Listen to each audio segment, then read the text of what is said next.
vous parler de l'apport orléanais à la jurisprudence QPC, je tiens à remercier les organisateurs de ce colloque, Nolwenn Duclos et Maxime Charité, d'avoir pensé à moi lors de leur appel à contribution. C'est pour moi un plaisir d'intervenir aujourd'hui. La tâche qui m'est impartie est cependant délicate. En effet, la décision 2017-626 QPC, rendue à l'occasion d'une QPC soulevée dans un litige orléanais, est en fait l'histoire d'une QPC mal dirigée, ce qui conduit le Conseil à ne pas répondre sur le fond de la question. Mais cet acte manqué pour l'ordre juridique, comme tout acte manqué en fait, comporte tout de même un apport certain pour le contentieux constitutionnel a posteriori et dessine par la même occasion une nouvelle opportunité de questions reformulées qui intéressera notamment les futurs juristes et praticiens de l'assistance. Donc tout commence non loin d'ici, à Saint-Cyr-en-Val, lorsque la société EARL Lanoé Père et Fils, une personne morale unipersonnelle exerçant une activité agricole de maraîchage, est mise en redressement judiciaire dans le cadre d'un plan de redressement dont la durée est fixée en 2006 à 10 ans. Le 14 mars 2014, sur demande de la société, la durée de ce plan est rallongée à 15 ans par le tribunal de grande instance d'Orléans en vertu des dispositions de l'article L626-12 du Code de commerce. Cet article prévoit en effet que si la durée d'un plan de redressement ne peut en principe excéder 10 années, cette durée maximale peut aller jusqu'à 15 ans lorsque, je cite, le débiteur est un agriculteur. Un créancier de la société relève pourtant appel de ce jugement devant la Cour d'appel d'Orléans. Il fait alors valoir que si l'article L351-8 du Code rural et de la pêche maritime prévoit précisément qu'est considéré comme agriculteur, pour l'application de la disposition du Code de commerce précité, je cite, « toute personne physique exerçant des activités agricoles ».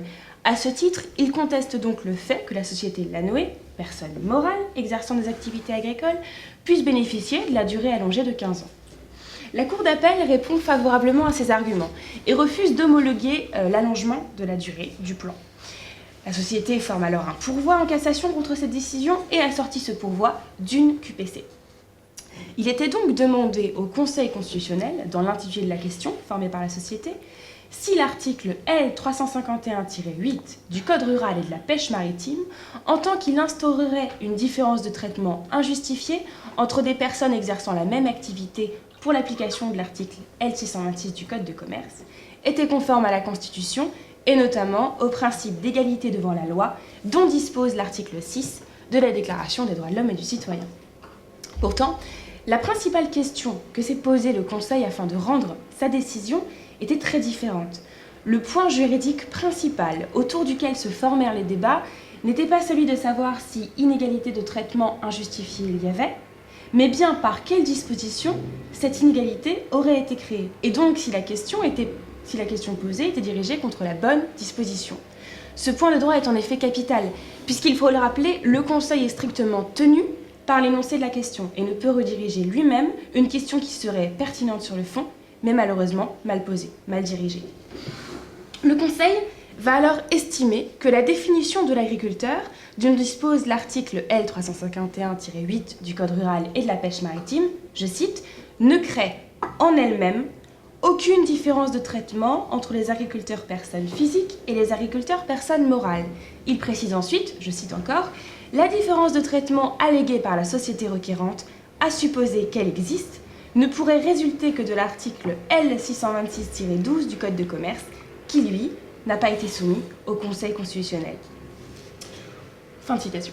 Si le Conseil se refuse à répondre sur le fond à cette question qu'il estime mal dirigée, il faut voir que ce refus évoque davantage un appel à reformulation qu'un refus définitif de caractériser une inégalité de traitement.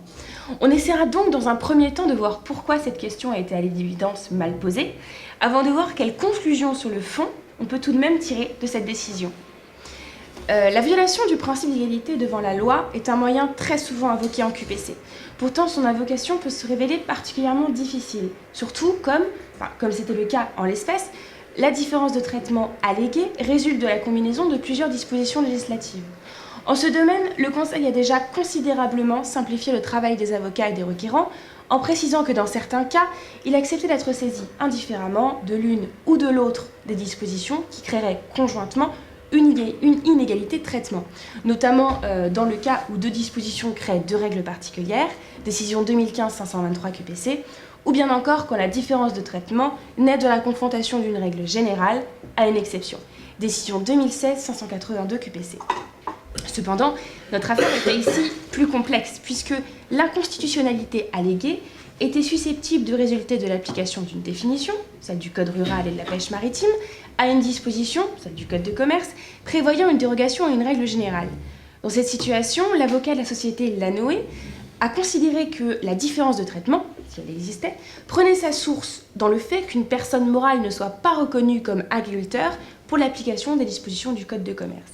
Il a donc décidé de faire porter la QPC sur la définition de l'agriculteur dans le Code rural, mais en précisant dans sa question que c'était bien la combinaison de cette disposition avec l'article du Code de commerce qui créait véritablement la différence de traitement. On voit donc que la question posait donc sur l'article du Code rural et pêche maritime en ce qu'il était combiné. Et le Conseil a refusé de suivre le requérant dans ce raisonnement et donc refusé de faire porter son contrôle sur la définition en ce qu'elle serait combinée. C'est le terme que le Conseil utilise. Il précise bien en effet qu'il a contrôlé la définition, je cite, en elle-même, prouvant une fois de plus qu'il se tient strictement à la disposition expressément contestée par la question. Et en effet, en lui-même, l'article L351-8 du Code rural et de la pêche maritime ne fait qu'indiquer que l'agriculteur visé par diverses dispositions du Code de commerce doit être entendu comme la personne physique exerçant des activités agricoles. La disposition ne produit par son intitulé strict, non pas par ses conséquences, aucune différence de situation. Il est non seulement un principe, une définition. Si on se tient alors à une compréhension très littérale des dispositions en présence, comme le Conseil l'a fait, c'est bien effectivement l'article L626-12 du Code de commerce qui institue une différence de traitement quant à la durée du plan de redressement entre les personnes considérées comme des agriculteurs et les autres. Sur ce point, le Conseil fait d'ailleurs preuve, comme à son habitude, d'une grande pédagogie, en indiquant au requérant que, saisi de cette disposition du Code du commerce, il se serait livré au contrôle demandé. Le commentaire autorisé de la décision, qui est publié sur le site du Conseil, va même jusqu'à préciser, je cite, que le Conseil constitutionnel aurait pu se prononcer s'il avait été saisi des deux dispositions à la fois. Cette indication, qui a dû faire regretter à l'avocat de la société son raisonnement assez compliqué, a au moins pour mérite de clarifier encore davantage l'invocation de ce principe d'égalité devant la loi dans le cadre du contentieux QPC. Notamment dans le cas très particulier, où on l'a vu, de la combinaison d'une définition à une autre disposition. Cependant, et malgré ces précisions pédagogiques très utiles pour le contentieux, aucune réponse n'est cependant apportée au fond concernant la différence de situation des agriculteurs personnes physiques et personnes morales quant au plan de redressement. Et la société Lanoé devra se satisfaire, comme la Cour de cassation l'a répondu après, d'un plan de redressement de 10 ans. Cette solution est d'autant plus regrettable qu'aucune des parties ne semblait véritablement contester, bien au contraire, l'existence d'une différence de situation injustifiée entre les agriculteurs personnes physiques et les agriculteurs personnes morales. Vous pourrez aller voir la vidéo de l'audience qui est particulièrement intéressante sur ce point.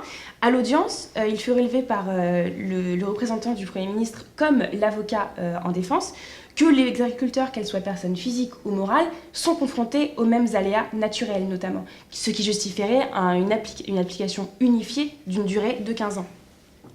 C'est ainsi que le représentant du Premier ministre, Xavier Potier, proposa même au Conseil constitutionnel de déclarer conforme la disposition incriminée du Code rural, mais en adoptant une réserve d'interprétation qui commanderait à étendre la définition d'agriculteur aux personnes morales, lui permettant d'appliquer une durée de 15 ans à leur plan de redressement. À l'appui de cette demande, il a d'ailleurs précisé que dans de nombreux départements, les magistrats appliquent déjà, et depuis quelques années, des plans de 15 ans aux personnes morales exerçant une activité agricole. Le Conseil refuse cependant de dicter une telle réserve d'interprétation. Et en effet, il est expliqué dans le commentaire autorisé que l'article L351-8 du Code rural et de la pêche maritime définit l'agriculteur non pas simplement pour l'application de la disposition L626-12 du Code de commerce, mais pour plusieurs dispositions du Code de commerce qui peuvent concerner les agriculteurs. En tant que tel, l'extension par une réserve d'interprétation de la définition n'aurait pas pu être circonscrite à l'inconstitutionnalité alléguée, mais aurait eu des conséquences plus générales quant à l'application de toutes ces dispositions du Code de commerce. Il n'est donc pas étonnant que le Conseil se soit abstenu de prononcer une telle réserve, lui qui ne dispose pas, rappelons-le, d'un pouvoir d'appréciation identique à celui du législateur. Précisant cela, le Conseil semble donc exercer un appel du pied au législateur, à qui il revient seul d'apprécier l'opportunité de préciser la portée de la définition du terme agriculteur pour les nombreuses dispositions du Code de commerce concernées. À cet égard, on peut néanmoins douter de l'efficacité d'un tel appel. Et j'ai rapproché la décision que je viens de commenter d'une autre décision, la décision 2015-485 QPC, que je vous invite à aller voir, qui est très intéressante. Cette décision portait sur la garantie des droits professionnels des personnes incarcérées. Et après avoir relevé que la question posée en l'espèce était manifestement mal dirigée, mal posée, le Conseil constitutionnel se résolvait à émettre un appel du pied semblable au législateur pour lui demander de rectifier les situations par lui-même. Cet appel, donc émis en 2015, n'a toujours pas trouvé de réponse à l'heure actuelle. Or, quand on sait que les sociétés agricoles sont aujourd'hui de plus en plus nombreuses sur le territoire français, il serait donc bienvenu de clarifier au plus vite les modalités d'application des procédures collectives à leur égard. Pour cela, il semble que la solution la plus efficace soit donc, en tirant des leçons de cet acte manqué, de poser une QPC cette fois bien dirigée au Conseil pour lui permettre enfin de se prononcer sur le fond. Je vous remercie.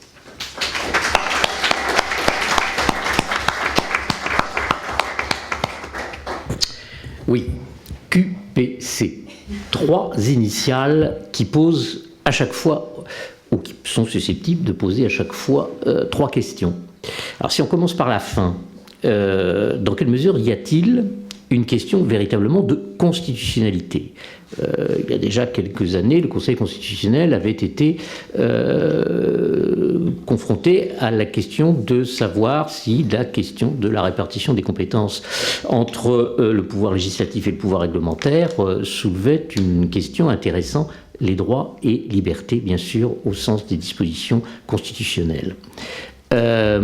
Prioritaire, en quoi la question est-elle prioritaire? Prioritaire par rapport à quoi? Et on le sait, les premiers mois de la QPC ont montré les difficultés vis-à-vis de l'ordre juridique européen, l'ordre juridique communautaire. Une question que l'on pose peut-être moins, c'est la question qui porte sur le Q, la question. Qu'est-ce qu'une question? Et je crois que l'avocat, en effet, doit se mordre les doigts d'avoir posé une mauvaise question, sachant que manifestement l'affaire était déjà assez mal engagée du côté de la Cour de cassation, qui n'avait peut-être pas formulé la question de manière tout à fait satisfaisante. Mais je crois que c'est bien le message au fond que nous envoie le Conseil constitutionnel ici. Comment poser correctement la question? Parce que aussi, si on obtient satisfaction, quelles incidences cette question est-elle susceptible d'avoir? Et précisément parce que